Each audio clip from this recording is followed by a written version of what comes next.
Welcome back, everyone, to Trashy Divorces, your weekly exploration of Greek shipping magnates. Hi, friends. I'm Alicia. I'm Stacie. And you know me. Well, if you haven't ever listened before, you don't know me. But if you are a returning listener, thanks for coming back. And you know that I always will work in Jimmy Buffett when I'm able. You will. Half of our country this week has been polar vortexed. In some cases, brutally. We're thinking of everybody out there, but we figured we'd go someplace warm. We hope that you have not shot 6 holes in your freezer, but it is always a good time for Jimmy Buffett. We're going sailing this week with some boat drinks. I want to go where it's warm. Men with yachts.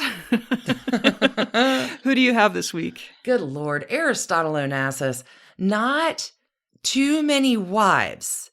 One ex-wife, but as the trashy scale goes, extreme trashy, and also the brother-in-law of your guy this week, Stacie. And just the puzzle piece. I mean, Stavros Niarchos, his contemporary, fellow Greek shipping magnate, fellow billionaire, fellow playboy, and literally chasing the same sisters. You thought you knew archenemies from the Marvel universe. Wow. However, welcome to our Trashy Divorces this week. Before we get started with Stavros and Aristotle, I want to give some big thanks for our, crocheted trash can. Jess S. shared her craft with us, and it's filled with little hearts that are pink and purple. It's and they're very so cool. Good. I want to give another big shout out to Pecky B, because I am the new proud owner. You, really? I am the new proud owner of a new tarot deck with cats on it, and it's delightful. It's delightful and super clever. So thank you both. That was a very fun trip to the post office. Thank you, Jess S. and Pecky B. Y'all are awesome. We have some more awesomeness to hand out this week in our magic mirror with our new Patreon supporters. We definitely do. Thank you so much for joining us at patreon.com/trashydivorces to Nicole T, Tanya T, Shay T, probably not all related. No. Charlotte, Allison N, Alexandria D, and Allison C. Michelle D, Elizabeth S, Carrie T, Samantha, Sean, Regina V, and Ashley T. Thank you for joining us over there. We've got some other enormous shout outs to give to 2 new super supporters this week, Stephanie and Zeth. Welcome to Team Trash Candy. We're glad to have you. All of y'all. Thanks everybody for returning back to us for another Sunday. If we're going to get to somewhere warm, I guess I know what we need to do. Do you know what we need to do? We need to enjoy our boat drinks, but we also need to go.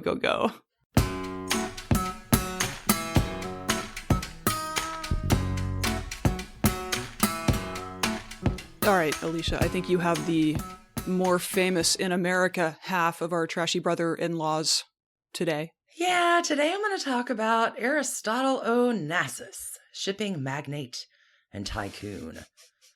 Bad to his wives, worse to his lovers. Let's talk about it. Aristotle is a January 20th baby, which makes him a Capricorn man. And in his lifetime, he will collect the world's largest privately owned shipping fleet. And in so doing, a lot of power, a lot of wealth, a lot of women. I'm going to just point out that is a debatable fact. You just... Things start out pretty good for Aristotle. He's born in 1906 in the port city of Smyrna, which is now Turkey. His father, Socrates, naturally. Come on. Hey. If your name is Socrates, of course you're calling your kid Aristotle. And then there's baby Plato. Socrates, Daddy Socrates, is a tobacco trader. Dad does well in tobacco. Dad is eventually going to work his way up to be the head of the stock exchange in Smyrna. Little Aristotle's mother passes away, Penelope, when he's 6, leaving a sister and Ari, a little sad. But Daddy Socrates remarries, which will add 2 half-siblings to the family. They're a wealthy family, best schools for the kids, which has a young Aristotle learning 4 languages. Kind of a big deal. It's good that he has, because shit gets bad in 1922 when Turkey invades Smyrna. and a 16-year-old Aristotle Onassis will watch his city burn from the bridge of a ship. Everything that was there is not there anymore. No home, no inherited wealth, nothing of the prospects that this kid had remain. It's razed. Aristotle's going to flee from the Great Fire with his family, and he's not alone. Hundreds of thousands of refugees are fleeing Smyrna to get to Greece, and Aristotle is one of the lucky ones. A lot of his family does not make it out of Smyrna. They are murdered within a church where they have sought sanctuary. It's terrible. But Aristotle is 17 and alive, and with $100 in his pocket, he decides that his fortune will be made in Buenos Aires, Argentina.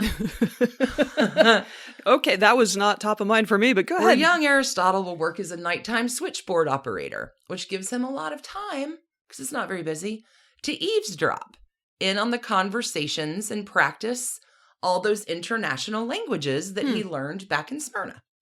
Does he collect blackmail material too? I cannot verify that in the story, but I have no doubt that Aristotle is picking up some shady info, intelligence, whatevs. Okay.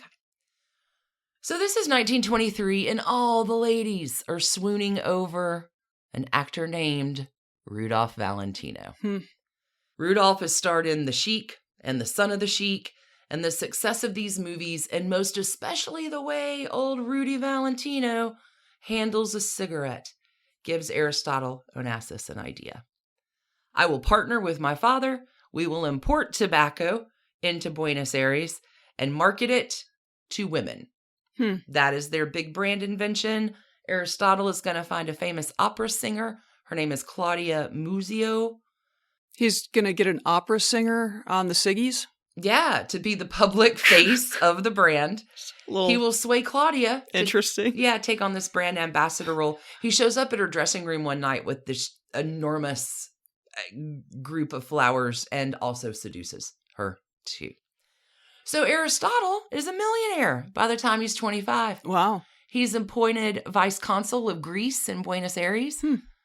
Also, while everyone is bailing out of the shipping business, right, because it's 1931 and the Great Depression is tanking so many lines of industry all over the world, this is when Aristotle gets in. He's going to buy a fleet of 6 boats for half price, and soon enough, profits are rolling in. By 1938, Aristotle recognizes the demand for global oil and will begin building ships. He'll build at this time his first ship called the Ariston. It's the first tanker to be built with a swimming pool on board. In case your oil needs some R&R? No, I get it. All right. World War II comes.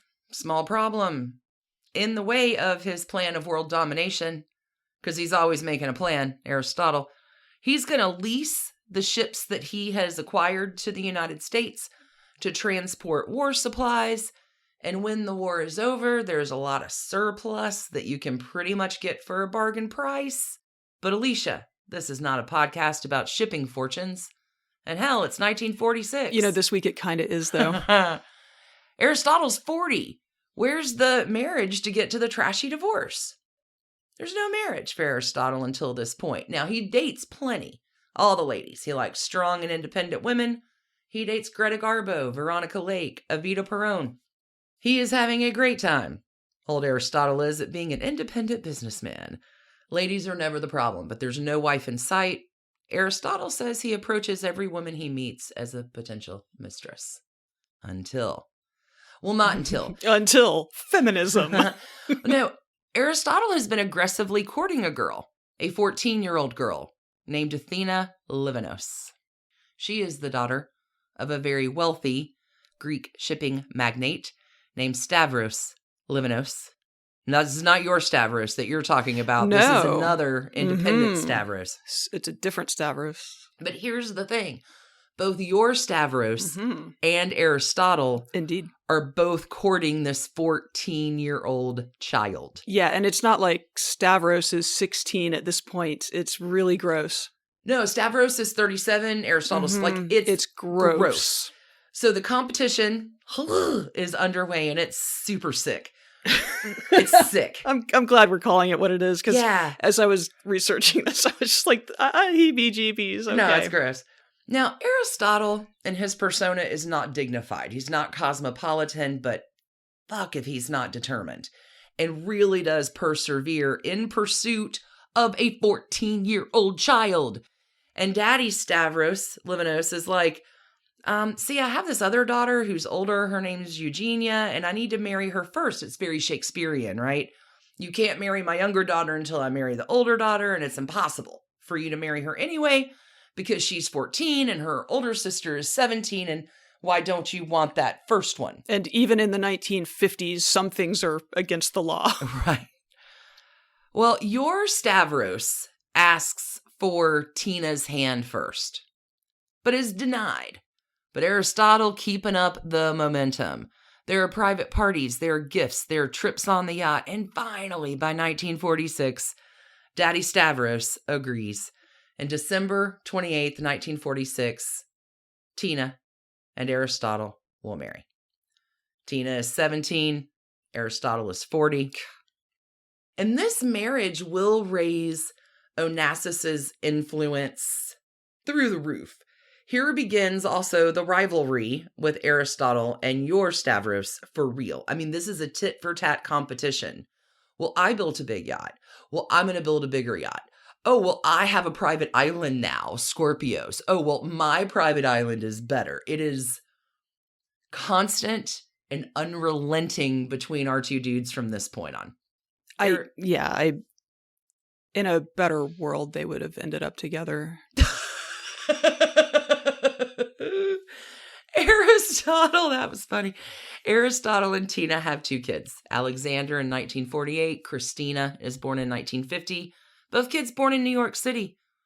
And the marriage to Tina redeems Aristotle Onassis. Like, the kid who lost everything is now in the highest echelons of Greek power and have, like, beaten the old school Greek system. And some light child trafficking. Aristotle's having a pretty good time. He's beat out his rival Stavros. He's landed the girl. He has the kids. Life is going great. Christian Dior handcrafts Christina's doll clothes. Yeah. Mm-hmm. Christian Dior makes designer outfits for Christina Onassis's dolls. That's cool.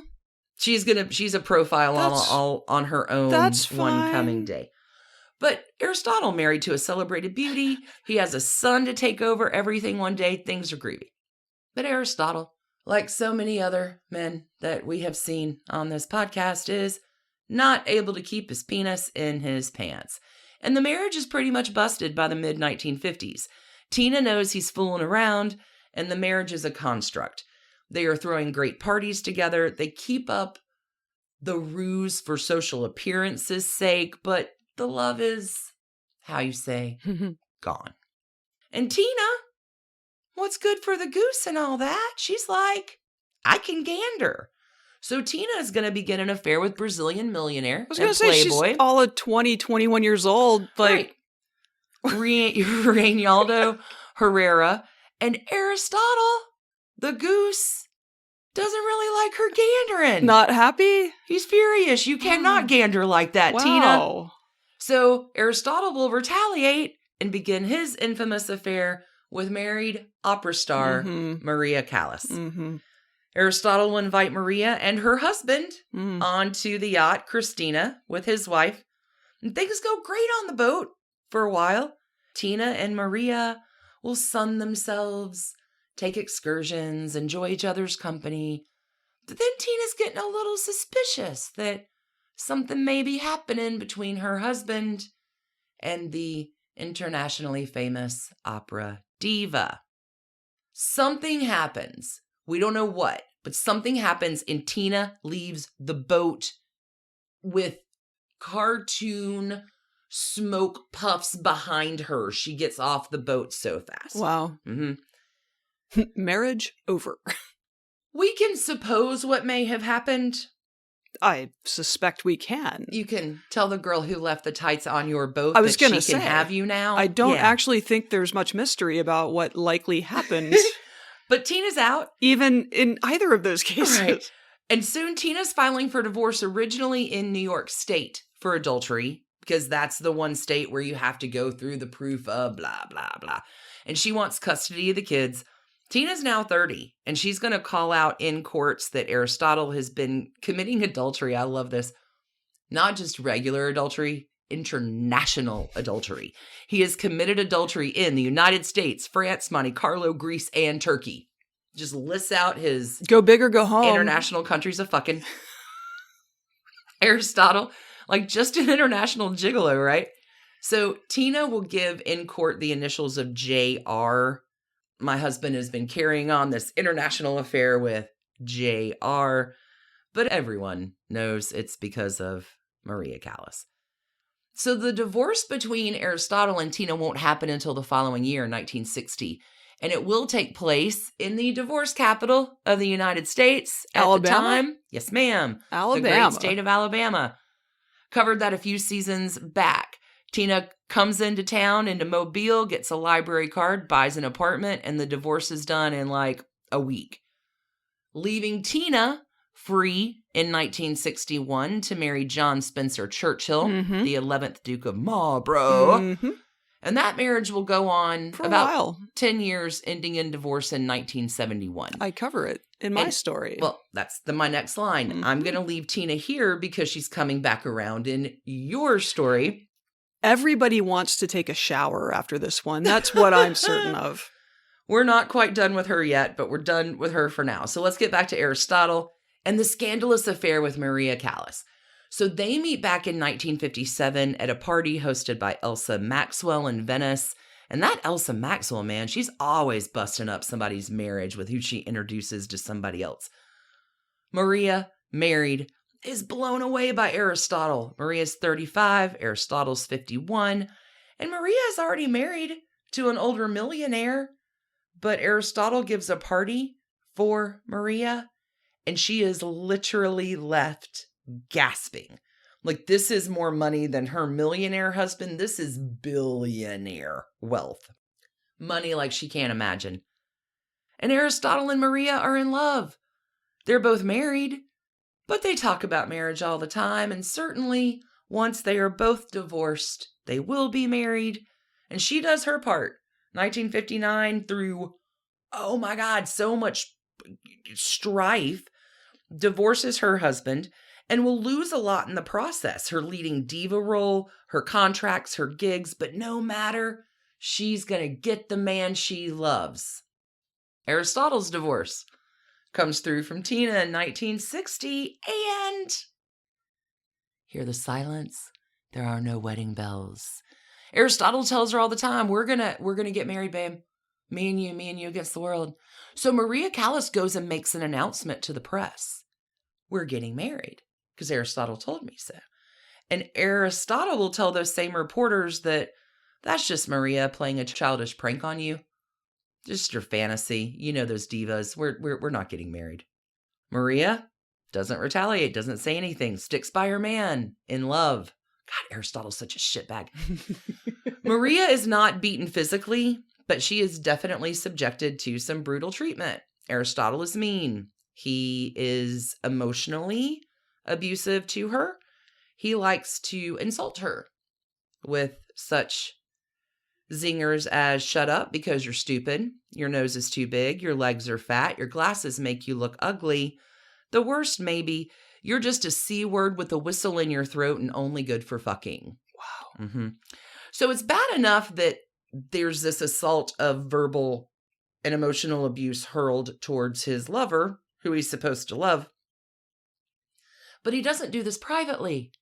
He does this in front of other people. Oh my God. God. So her humiliation is abject and total. Onassis, he's terrible to his wives and lovers. Yeah, Terrible. Well, and her mother was horrible, right? Like, her mother was incredibly overbearing. And then Maria Callas had like this massive weight loss.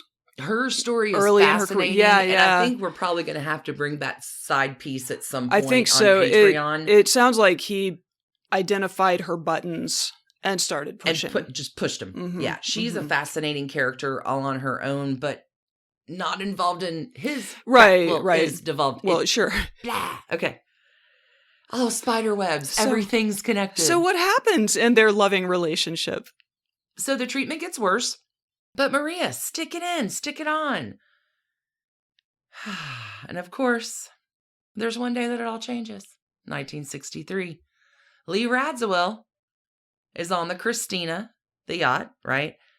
But she's got to leave very suddenly to go be with her sister, Jacqueline Kennedy, to Jacqueline's bedside because Jacqueline has given birth to a son, Patrick, who sadly dies 2 days after his birth.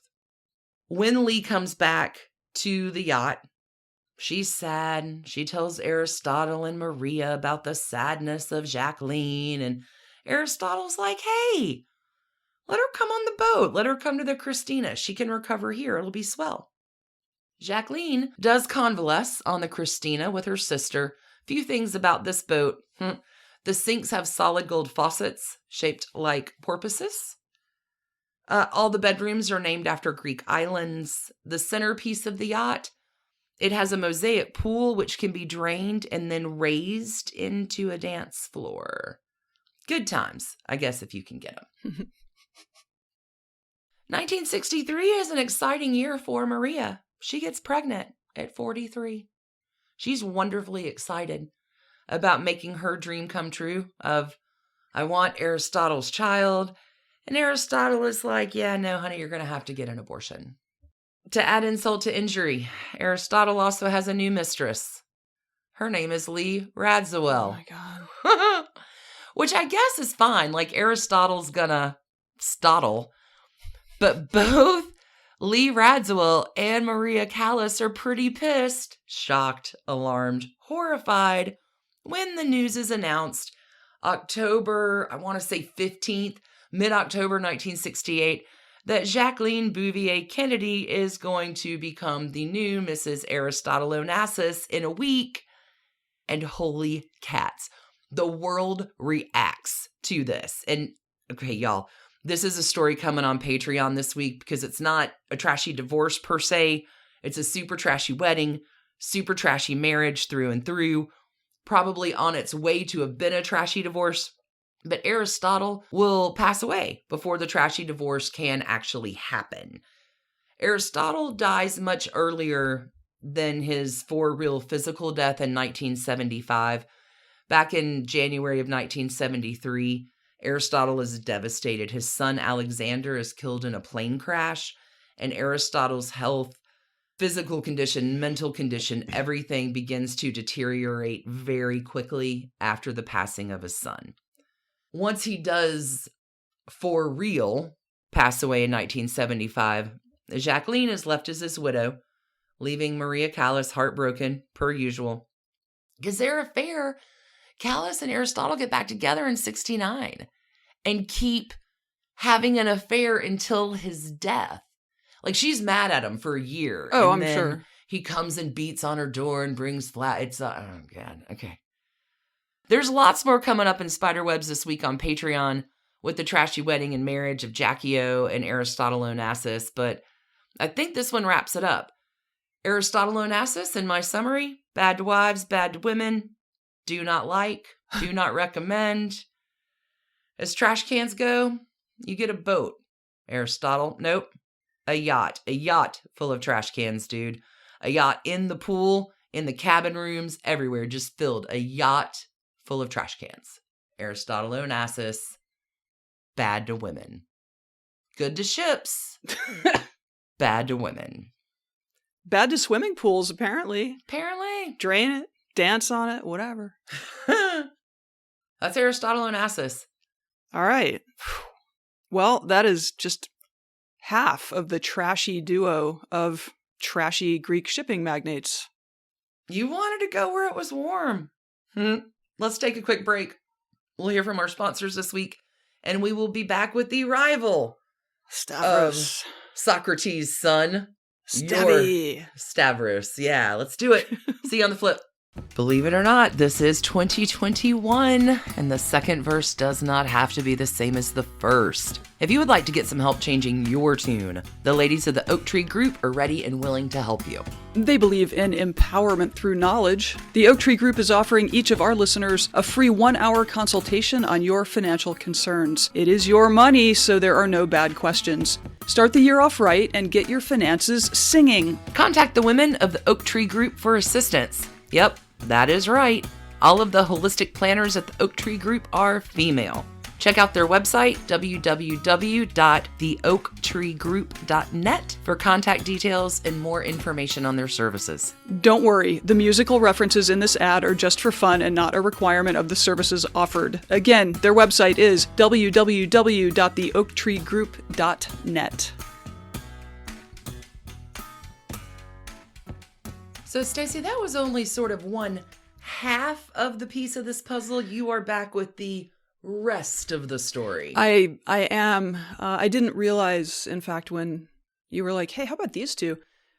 Quite how hand in glove this was going to be. But anyway, Aristotle Onassis, Titan of the seas, though he was not the only Greek sea god of the 20th century, nor the only billionaire playboy chasing skirts on the global stage in the aftermath of World War II. While Stavros Niarchos died in 1996 at the age of 86, through the magic of the Schitt's Creek television series, the prominent family first name, in this case his grandson Stavros III, has been reinvigorated for a new generation. In life, Stavros I was probably best known for bigness. Big boats, big number of marriages, big fortune, as well as a big rivalry with that other Greek guy, Aristotle. There were like a ton of Greek shipping magnates at the time. It is remarkable. It's really like, that's just a thing you can put on your resume if you're Greek, apparently. Mid-century shipping magnate. All right. This really does feel like a seriously mid-20th century toxic masculinity story to me. Like, these two dudes, they're hyper-competitive about everything. Everything. From the minute they even know about each other, they are to death, to the end. It's terrible. They are in many ways defined by their opposition to one another. It's remarkable. Okay. So we will now get into the life and times of Stavros Niarchos, first of his name. Baby Stav was born July 3rd, 1909 in Athens, Greece, to a family of some means. I don't think they were aristocratic, but they were well off. His Greek great-great-grandfather had married into a Maltese noble family, and then their children had brought the family business back to Greece. So Stav's childhood included a stint in Buffalo, New York, randomly, where his parents had lived long enough prior to his birth to become naturalized citizens and owners of a successful department store. Really? Yeah, mostly though, he was just kind of a child of, modest privilege in Athens, who studied law and went into the family grain business and flour mills after graduating from the University of Athens. Apparently, he wasn't much moved by the ins and outs of milling. Okay. But he saw real potential in the shipping side of the business. If the company owned the vessels that transported the wheat to and fro, it had the means to transport anything. Conveniently for young Stavros, as you noted, although not really conveniently for anyone else, the Great Depression was at that very moment engulfing the world's economy. So, like Aristotle, he picked up a number of large ships at fire sale prices as other shipping people went under.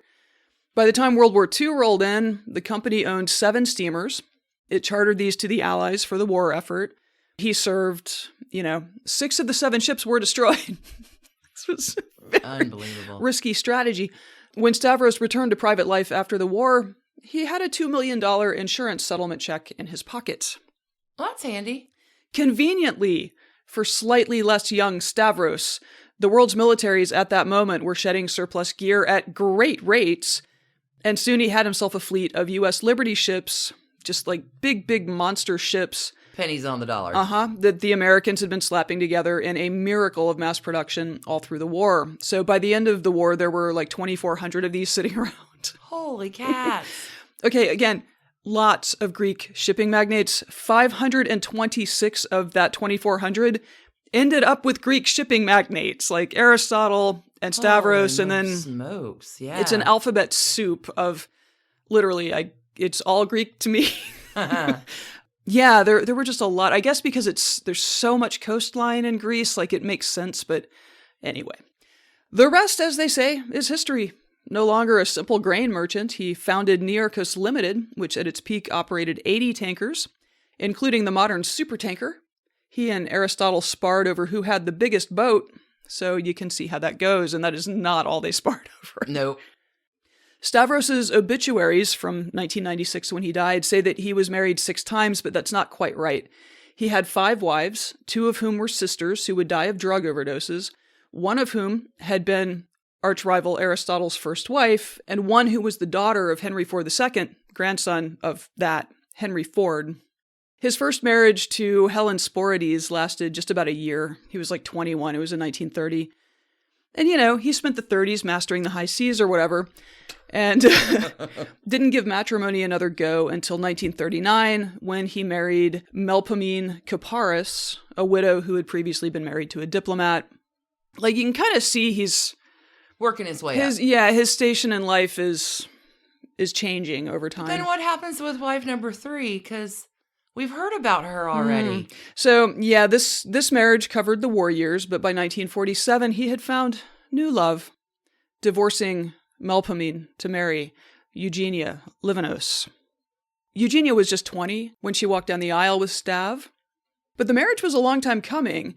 Eugenia was the daughter of yet another Greek shipping magnate, also named Stavros, and her younger sister was Athena, i.e. by that point, Tina Onassis, the child bride of Aristotle. More importantly, the men had competed for Tina's affections, with Aristotle sealing the deal first and marrying her a year earlier than Stavros and Eugenia's wedding. As the sons-in-law of an established Greek shipping name, the marriages were good for both men's businesses. Stavros kind of set his eyes on European culture and began financing cruises that catered to like all the idiosyncratic and out-of-power royal families across the continent. Oh, interesting. Yeah, he wanted to just put himself at the center of society. Like, he really had a very strong opinion of, like, he wanted to rule the world, basically. He had a private jet in the 1950s and, helped originate the concept of the jet set. That was Stav. He had an art collection, which he diligently built all through this period. This included works by Goya, Gauguin, Van Gogh, Renoir, and he had properties everywhere that people might want to visit. Saint Moritz, Paris, New York, London, the Bahamas, rich guy stuff. He and Eugenia would be married for about 2 decades, including a period during which he had an affair with everybody's favorite future ambassador to France, Pamela Churchill Harriman. She had a lot of last names by the end of things, but anyway, you covered her a few weeks ago. They would have 4 kids together. Before Stavros, there is so much Trashy divorces bingo card that's happening in this story. Trashily divorced her in a legally disputed 1965 Mexican divorce, and then still in Mexico married Charlotte Ford, great-granddaughter of the car guy. It turns out that there was some reason for haste in the matter, as their daughter, Elena Ann Ford, was born 6 months later. Ah. So this was like just an affair. He had a lot of affairs, and this was just an affair that produced a pregnancy, and I guess dicey Mexican Stavros divorces. is so noble. He's so noble. That he wanted to do the... Well, I have to do the right thing and abandon my 4 children, my wife. Complicated. Oh, it comes back around, though. So Charlotte was 24, I think, when this happened. Clearly, she had just gotten wrapped up in a torrid love affair with this older billionaire. He had a lot of these torrid love affairs. So it was kind of a big story when Charlotte returned to a Mexican courtroom in March of 1967 with a divorce petition in hand. They were married for a little over a year. Don't feel bad for old Stavros, though, because apparently when you're a billionaire, things are pretty, easy come, easy go. And so he just headed back to the arms of his long-suffering wife, Eugenia. That's perfect. Poor Eugenia. Yeah, this process was eased by the fact that under Greek law, the 1965 Mexico divorce was not valid. So aside from patching up his old marriage, he had probably engaged in a little light bigamy with Charlotte. Perfect. I think I mentioned that Stavros and Aristotle were not men who left women better than they found them. No. In May of 1970, Tragedy, tragedy. While the family was staying at his private island, again, these two guys could not, like, they really only existed in opposition to one another. So this is Spetsopola, I believe is how it's pronounced. So Stavros calls Charlotte, his now ex-wife, and is like, hey, I was hoping that baby Elena maybe could come to Spetsopola to visit. Hello, previous partner in bigamy. I was hoping the kid could come visit. Okay, it is not clear whether Charlotte herself was also invited, but I think the supposition is that Charlotte and Elena would be traveling to Spetsopolis. Apparently, Eugenia really liked the daughter, but obviously less fond of Charlotte. Oh. So this had some significant impact on poor Eugenia. That night, May the 4th, she swallowed 25 Seconal pills and went to bed. Stavros discovered her later in a coma, called for a company physician to be helicoptered in from Athens, and this process took several hours. There were apparently local doctors on the island, but none of them were summoned. By the time the helicopter landed, Eugenia was quite dead, and the doctor refused to sign a death certificate because of extensive bruising on her body. Mysterious. Stavros would insist for the rest of his life that this was from his attempts to revive his unconscious and dying wife, but he was arrested and briefly charged with manslaughter. The charges did not stick because billionaire, but also because Eugenia left a note which read, "For the first time in all our life together, I have begged you to help me. I have implored you. The error is mine. But sometimes one must forgive and forget." Poor Eugenia. Yeah, she was 44. That's terrible. Yeah, like, so their son, Constantine, who was like 8 when his mom died, would say later that his father broke Eugenia's spirit, which that seems about right. And we will... It won't be the only time he's going to do it. Right. Yeah, we will talk more about Constantine in Patreon this week because this guy really screwed up a lot of people. Stavros, I mean, including Constantine. So during the inquiry into her death, a process that dragged on into October of that year, the kids were sent off to Aunt Tina in England with the Duke of Marlborough as her second husband. But, you know, mutual grief has a way of leading to unlikely pairings. And in early 1971, Tina divorced the Duke. Yes, she did. She married her next husband. She married Stavros that October, about a year after Greek authorities had cleared him of murdering her sister. This is a soap opera. This woman who he was courting when she was 14. Uh-huh. Well, he's wanted her since she was 14 and he was 37 and he missed out on her the first time. So isn't it really just a story of true love after all those years? 3 years later, and keep in mind, Alexander is her son as well. So Alexander dies right after they get married. 3 years later, Tina Onassis Niarchos died at Stavros' home in Paris, and it took Stavros a full day to announce her death, which fueled rumors that she also had died of an overdose. It was actually some kind of lung thing, maybe which led to a heart attack. I'm not a doctor. I'm not a doctor, Alicia. You know, and at this point, I think the public had kind of begun to sour on Stavros and his bizarre love life and his just weird celebrity. Because poor Tina's the same age as her sister. Yeah, she was 45. Right? When they passed, like, it's just so sad. It is. I mean, you got to think the father-in-law, I mean, maybe he was gone by this time, but that guy has to regret letting these men into his daughter's lives. Anyway, so Tina's daughter, Christina, with Aristotle, sued Stavros to recover her mother's $250 fortune. What are the lawyer's fees going to be on that? $250 million fortune, which Stavros agreed to do in exchange for her dropping the suit because it also asked Greek authorities to annul the marriage entirely. The following year, Aristotle Onassis died, and Stavros, deprived of his lifelong rival, withdrew from public life. Just, there was... Batman went back to his cave. Nothing to define him. What do I do now? Yeah, so he seems to have spent his later years mostly focused on, a large herd of thoroughbred racehorses, and he was linked to several members of European aristocracy in his last decades, but he never married again. He was worth $12 billion at the time of his death. You're joking. I am not. So half of that he put into philanthropy, which still apparently occupies a lot of Athens. I mean, Aristotle did the same. Even their philanthropies compete now. Like, right. It's absurd. With the rest divided between his 4 children with Eugenia. Elena Ford was not included in his will. You're joking. I am not. And she Poor did little sue. bigamy baby. I hope she sued. But it didn't result. I mean, she's from the Ford fortune. Yeah, she's an executive at the company, like whatever. She's fine. So I gotta say, these two are just like kings of mid-century modern muck. And like, I'm kind of skeezed out by both of them. So I'm going to give Stavros, similar to your assessment, he gets a super tanker full of trash cans. Perfect. And I encourage everyone to take a long, long shower to wash off all of this toxic and debilitating masculinity.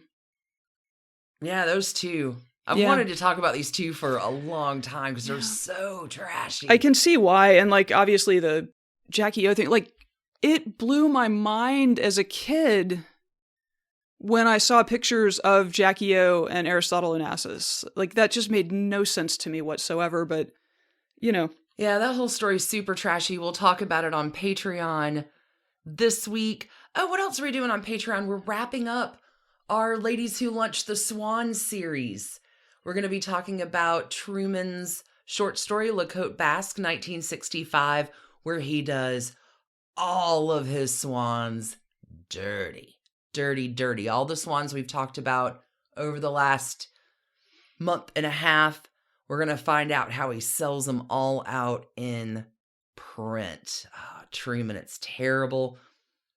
Spiderwebs will have nightcap chat tidbits per usual. So if you need more trash candy, come visit us over there at patreon.com/trashydivorces.